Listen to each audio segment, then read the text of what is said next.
Hey! You're probably here because you have lots of wonderful people that you want to get Christmas presents for, or a lot of work-related Secret Santas coming up, but you have no idea what to do. Well, I'm here to help. This is not going to be the kind of gift guide video where I have this long list of items that I think everybody under the sun would want, but rather I'm going to try to help you come up with presents for people that you know, because I don't know your family, I don't know your friends, I don't know what they would want, but you do. A lot of people struggle with coming up with presents, and I totally get that, because so do I. There's lots of limitations in terms of money or time or really fickle people. But there's always a way. There's always this kind of supposed mystery surrounding Christmas where you want to be the only person coming up with a present all on your own and not telling the other person, like the receiver of the gift, anything about it, which, fair enough, but for myself, I've kind of let go of that notion. So I'm gonna go with the most obvious thing first. Ask. And ask the person who's receiving the gift. Ask them what they would want, maybe tell them roughly your price range, and maybe they have something. Or maybe they'll say, I don't want anything, but you really want to get them something. Or anything is fine, really. But that's not helpful. But maybe they will be able to give you an idea. And it's totally fine to just kind of use that to gather some ideas, and you don't necessarily have to fulfill that specific wish unless they really ask you to, because they're low on money and they really need this one thing that they want. Which, you know, some of my friends have done that for this Christmas, like specifically asked me if I could get them that. And I might, so you know. But if it's really supposed to stay secret, especially if it's a Secret Santa thing or something, don't necessarily ask them themselves, but ask anyone around them. If it's a friend, it's very likely that you have a mutual friend, and they don't necessarily have to know them better than you know them, but you can just check, hey, I have this idea for that person. Do you think they would like that? I do that all the time. I ask my brother for my sister-in-law, like, if he has any ideas what I could get her, or if what I was thinking about is probably something that she would like. I asked my sister-in-law about my brother, I asked my mother about my brother, I asked my brother about my mum. It's very incestuous. Incestuous gift giving, is that a thing? I don't even know what I'm talking about. You know how they say it takes a village to raise a child? I look at Christmas presents the same way. Because that way you can also make sure that if it's something that the person really wants, that none of their close friends or family are actually getting it for them already. So there's like double gift giving of the same present, which always kind of sucks. So that's one way to make sure of that a little bit more. And also just write down what you know about this person. You know them. Keep a list of things that they like, their interests, their hobbies, stuff they've mentioned in passing in a shop that they saw that they like it. I would warn you, don't just go ahead and buy something that they casually mentioned they found kind of pretty like 5 months ago, because that might just be a passing comment, that might just been a conversational filler. So don't subscribe to that notion that they will love that. But you know, it goes on the list anyway. The list is just brainstorming. I would also just try to think about what kind of person your friend, family member is, because I would not exactly give my minimalist friend a kind of joke gift that they will find funny for like 5 seconds, but then it's just gonna add to their clutter and they're gonna be like, well, what am I gonna do with this? I'll probably just have to throw it away or keep it out of guilt. But that goes against everything they try to achieve with their minimalist lifestyle, which is fair enough. So if you keep lists, you will probably find out that you know this person a lot better than you think you do. You know what they do in their spare time, you know their hobbies, you know what kind of person they are, because you're friends, you know a lot more than you think you do. And then the next step is to think about what you want to give them. Of course you want to give them something that they would want, but for example, if someone is really stressed and you know that they're gonna like baths, then give them a really nice, relaxing, soothing bath additive or whatever, bath bomb, I don't know, to just kind of show like, hey, I care about you and I want you to take time for yourself because you fucking deserve it. That's a nice thing. Also, you know, if it's a person that doesn't have a bathtub, don't give them a bath bomb or anything bath related. If you know that they don't really like to shower but prefer bath, don't give them a shower gel or something that they can only use under the shower. It's not gonna be any good for them. Of course, you might also be financially restricted, so don't buy something that goes way beyond your budget. Just don't do that to yourself. It's not going to be fun for anyone. If you have to, you're going to want to make a Christmas budget.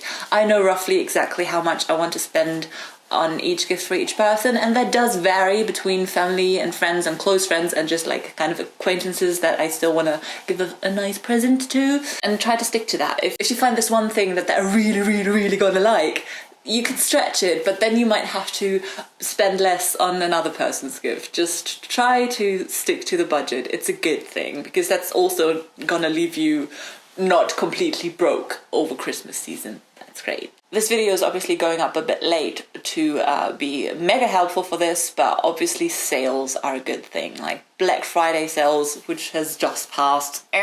Because if you are prepared and have this list of items, ideas, whatever that your friend might like, then you can also price shop around. So preparation helps. Bit late for that now, maybe next year. Also very helpful, wish lists. This kind of refers to an earlier point of like asking your friend, but like ask them if they have an Amazon wish list or whatever, or an Etsy wish list, or a Lush wish list. Lush wish list or whatever. I keep an Amazon wish list with things on Amazon that I like, and I also use their little clip thingy to like save things from all over the web onto the same wish list. Basically anything online that I want is on there. And it's some people have given me stuff off that wish list and they were mostly kind of practical, and I was kind of like, okay, that's cool, I wanted that, but it's also kind of sad because that's just the picky person that I am. But again, even if you don't want to get that exact item on that list for them, but also they really, really want that, so that might be a good idea, you could just use it as inspiration. And also, next to like asking them if they have their own wish list, I also keep like a wish list of gift ideas.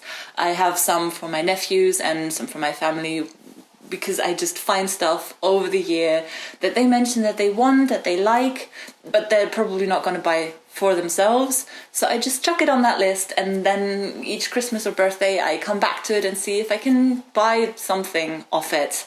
Or maybe they already told me that they already have it, or they don't want it anymore, something like that, but I just keep it anyway and sort through it whenever the time comes. Also, gift cards, people. I know a lot of people don't like giving gift cards and a lot of people don't like receiving gift cards, so make sure that the person you're giving a present to is not one of those people. But I like gift cards, especially if it's from a shop that I actually like. So if people gave me a Pull and Bear gift card or a Lush gift card or whatever, I would smooch them for it. Smooch them? Because if it's from the shop they actually go to, it shows that you've listened, and it shows that you endorse their spending habit. Might not be the most thoughtful gift under the sun, but especially if you're giving a gift to someone who's broke and constantly broke and doesn't really treat themselves to anything, give them the choice to spend some money on themselves without just chucking like a £5 note their way. Also, not to be neglected, of course, is homemade stuff. I find this kind of a difficult area because people spend a lot of time and effort and work on homemade gifts, but I don't necessarily like them all the time. Like, make sure that whatever you're giving the other person is actually useful. Like, a former friend of mine, like, and that's why she's a former friend. No, I'm joking. A friend of mine once gave me a painted glass, which was a really sweet thought and was quite pretty. And I liked it, but I never used it because they weren't colours that I liked. They didn't fit into the aesthetic of my room. It was impractical because you couldn't really wash it properly. So if you do a homemade gift, think about what you're gonna do. If you wanna, I don't know, paint a mug, I have one hand-painted mug from a friend that I have never used as a mug, but I've got it on my shelf because it's so pretty. I don't want to use it in case it does like loosen the design in the washing, but I treasure it because it has a dinosaur on it, so I'm sold, you know. So make sure if you want to go for the handmade option because it's cheaper and you like crafting, that it's something the person likes. That's the most important part. You know this person that you're giving a present to because you're giving a present to them. Unless it's a secret Santa thing that's like picked and chosen at random, like work or whatever, then just go for, I don't know, homemade cookies, unless they have allergies, or a gift card, or a mug of coffee, or I don't know, something like that. But if you know them, if it's friends or family, just think about why you like them, think about what you have in common, think about what you can do to make them realize that you love them dearly. And of course it's still scary because you might just get them completely wrong, but that's just part of Christmas. There's a lot of anxiety surrounding Christmas presents, and I completely get that. Like, I like making and thinking up Christmas gifts, but I'm also super anxious every single year. Although I think I am quite good at it. I don't, you know, friends, please tell me because I have actually no idea if I'm any good at giving gifts. So anybody who knows me might just be sitting here like super smug and be like, Danny, you suck. So I hope this was somewhat helpful, not just a fucking ramble, but I'm gonna summarize this all in the description as well, so you have something to come back to and copy and paste maybe for reference, and also link my wish lists downstairs so you can see what they look like. They have like things from €2 to 2,000 euros, which is I think a camera lens or a camera body or a MacBook or something like that. So it's not like I actually expect getting every single gift on that list, but it's very representative of who I am and what I like. So also an important note is that if you don't want to give any Christmas presents, or not that many anyway, but you feel like there might be people that you'll always give presents to, just sit them down and have an open and frank discussion with them that you would really like to give them Christmas presents this year, but you can't for whatever reason. And they will understand, and you can just agree on not getting each other any presents and hope that they will actually stick to that. But on the same note, like, don't feel bad if a person gives you a present and you don't have one for them, either because they didn't adhere to the agreed upon not gift giving thing, or because you didn't expect to get a present from them.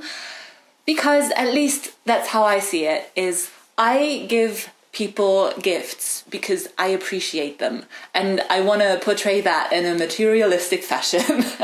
I just want to give them something nice, and I want to show my appreciation of them. That's why I also put a lot of thought into my presents, or try to anyway. But try to just accept that. Try to accept that kindness and appreciate what they've given you. If you like it, like, don't pretend that you loved it if you don't, I guess. But if you don't have anything materialistic to give back to them, don't feel guilty.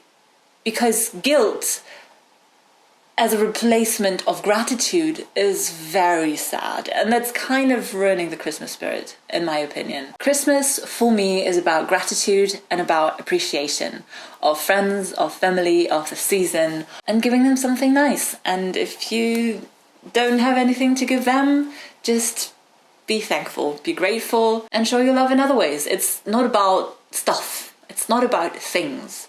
It's about love. That got really sappy. I'm very sorry, but I love Christmas. Okay, I will see you next time.